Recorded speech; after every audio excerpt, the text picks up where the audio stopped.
Shalom, selamat pagi Bapak Ibu Saudara terkasih dalam nama Tuhan Yesus Kristus. Bersyukur kita boleh ada di hari ini, hari Paskah, hari kebangkitan Tuhan Yesus.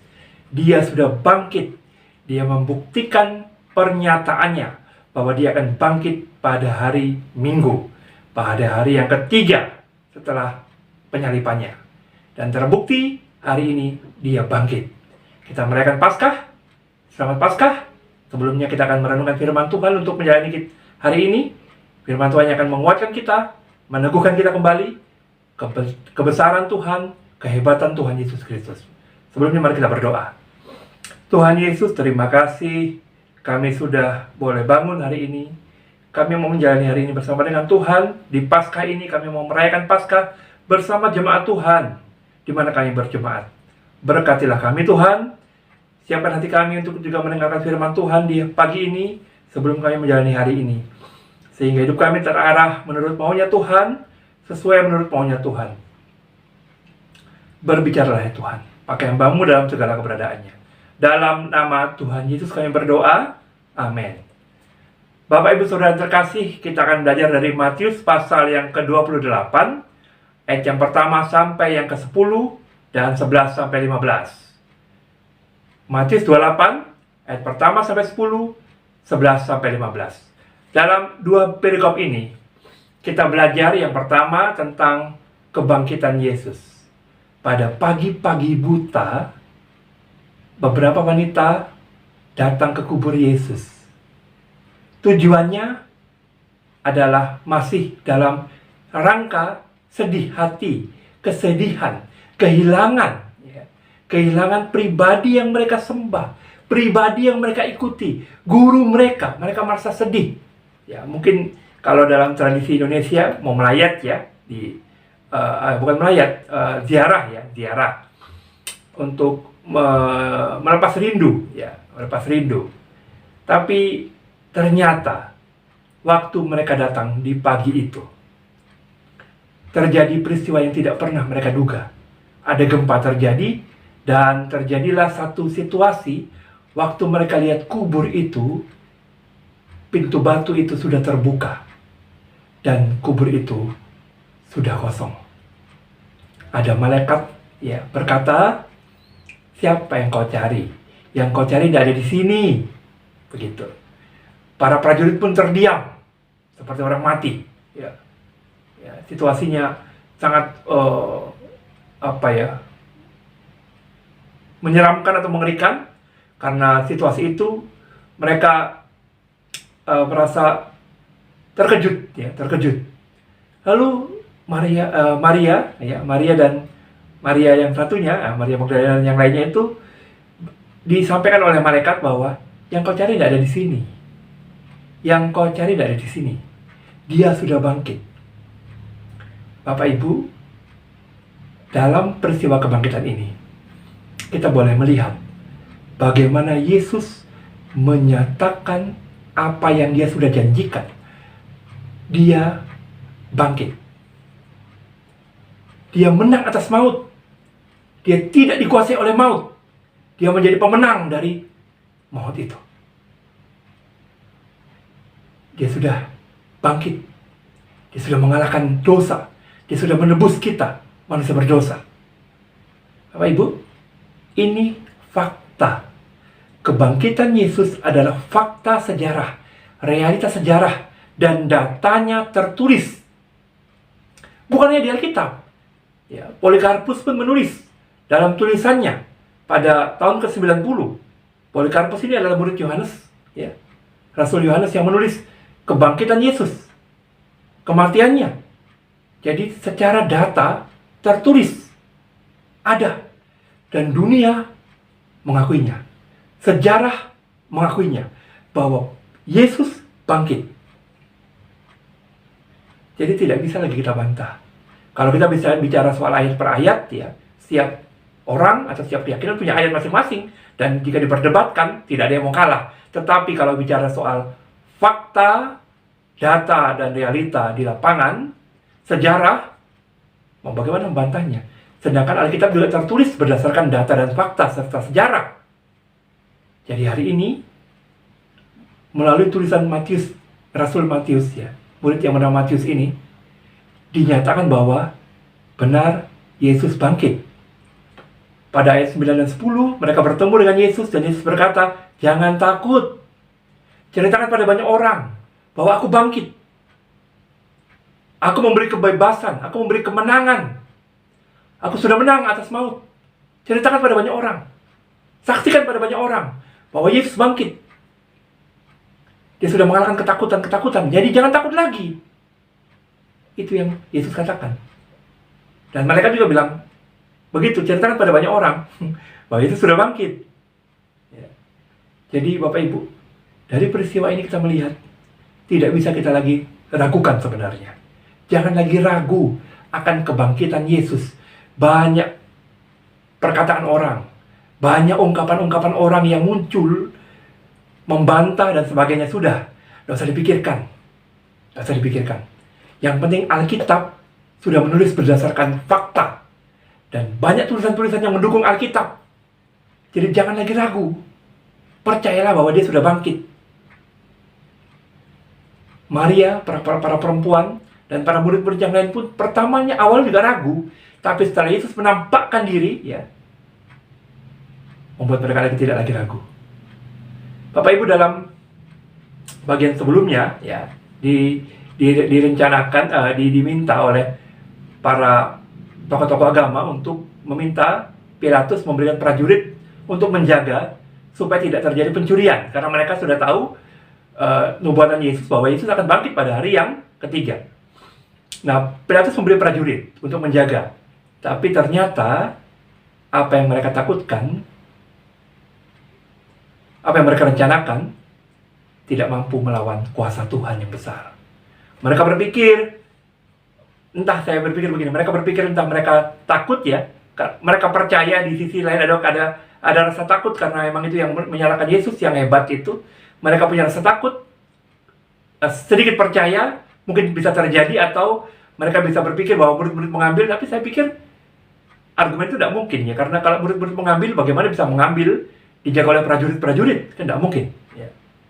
Nah, tetapi prajurit-prajurit itu pun tidak mampu menjaga.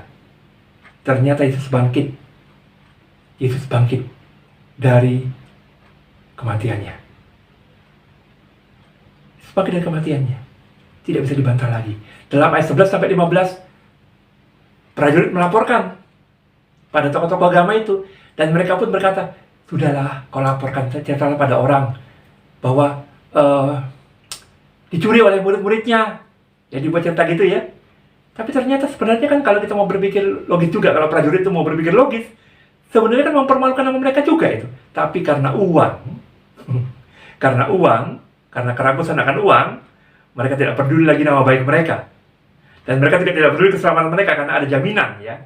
Tidak usah khawatir, nanti akan kulaporkan kepada gubernur untuk tidak mengapa-ngapain dirimu. Kalian aman.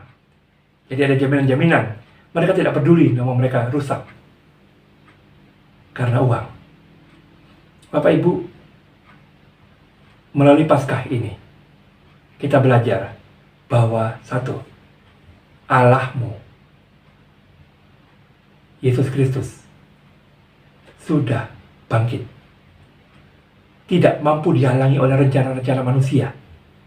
Tokoh-tokoh agama sudah merencanakan bagaimana ahli-ahli Taurat, orang-orang Farisi merencanakan dengan memberi prajurit dengan berbagai argumen, nanti takutnya dia dicuri mayatnya, atau mungkin lalu dicuri mayat tapi mengatakan bahwa dia akan bangkit ya. Dan ternyata dia bangkit, prajurit tidak mampu menghalangi. Lalu mereka mau cerita lagi dicuri. Kelihatan orang kebingungan kan? Tapi ternyata Yesus mampu mengatasi semuanya itu. Dia menampakkan diri pada banyak orang. Saksinya kurang lebih 500-an. Ya, saksi dalam pengadilan kalau 2-3 orang sudah sah ya. Ini saksinya 500-an. Kurang apa lagi? Mau tidak dipercaya? Saksinya banyak banget loh. 500. Kurang lebih 500-an yang melihat Yesus bangkit. Yang tahu Yesus bangkit. Dia menyatakan diri kepada 500-an. Yang Yesus naik ke surga, 500-an orang juga. Bangkit dia. Ada yang melihat. Bukan halusinasi. Ini bukan halusinasi. Bukan mimpi. tapi jelas-jelas terlihat mata. Yesus bangkit. Ada saksinya. Dia mengalahkan semua rencana manusia. Dia mengalahkan maut. Dia menang. Jangan ragu lagi ya. Yesus sudah bangkit, jangan lagi ragu. Dia mampu mengalahkan maut. Yang kedua, dia akan mengatasi segala persoalan hidupmu. Karena maut sudah dikalahkan, dosamu saja ditebusnya, apalagi masalah hidupmu pasti diselesaikan. Jangan pernah berpikir untuk menyelamatkan diri dengan menguntungkan diri untuk memperoleh uang dan uang. Ya. Karena itu hanya kesenangan sesaat. Seperti prajurit ini memikirkan kesenangannya sesaat. Sangat naif ya. Sangat naif. Bapak Ibu, jangan terjebak dengan kata orang. Percayalah kata firman Tuhan yang sudah cukup jelas. Percayalah kata firman Tuhan yang sudah sangat didukung juga oleh banyak data-data, tulisan-tulisan yang muncul di sekitar pada masa itu.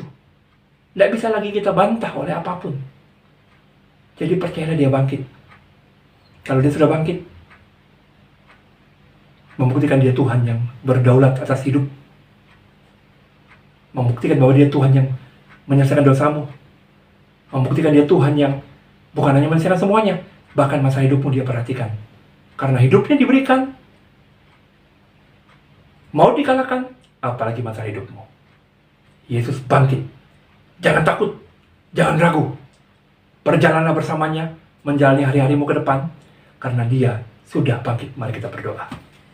Bapa, terima kasih. Firman Tuhan hari ini sudah mengajar kami untuk semakin percaya, diteguhkan bahwa Yesus sudah bangkit. Dia sudah bangkit, mengalahkan maut, menguasai semuanya. Dia adalah Allah, Tuhan yang berkuasa atas segalanya. Kami bersyukur punya Tuhan yang besar itu. Terima kasih Yesus untuk pernyataan-Mu, untuk kuasa-Mu yang Kau nyatakan kepada kami. Kami mau semakin percaya kepada Tuhan, bergantung kepada Tuhan yang sudah memberi yang terbaik kepada kami. Terima kasih Yesus. Kami berdoa dalam nama Tuhan Yesus. Saudaraku, arahkan hatimu kepada Tuhan dan terimalah berkat Tuhan.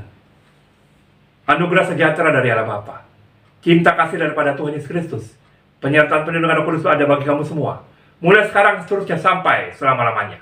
Amin. Shalom. Selamat Paskah, Tuhan Yesus memberkati. Amin.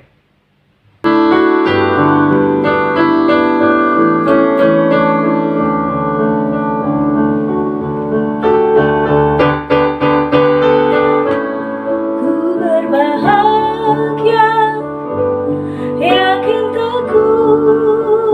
Tinggi-tinggi. Apa tingginya itu?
memuji Yesus selamanya,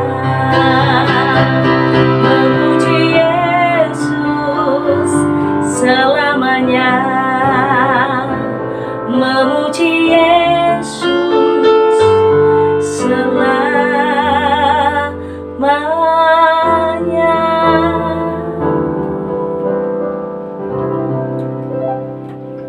Kebangkitan Yesus menjadi pengharapan buat setiap kita. Memiliki Yesus adalah kebahagiaan bagi setiap kita.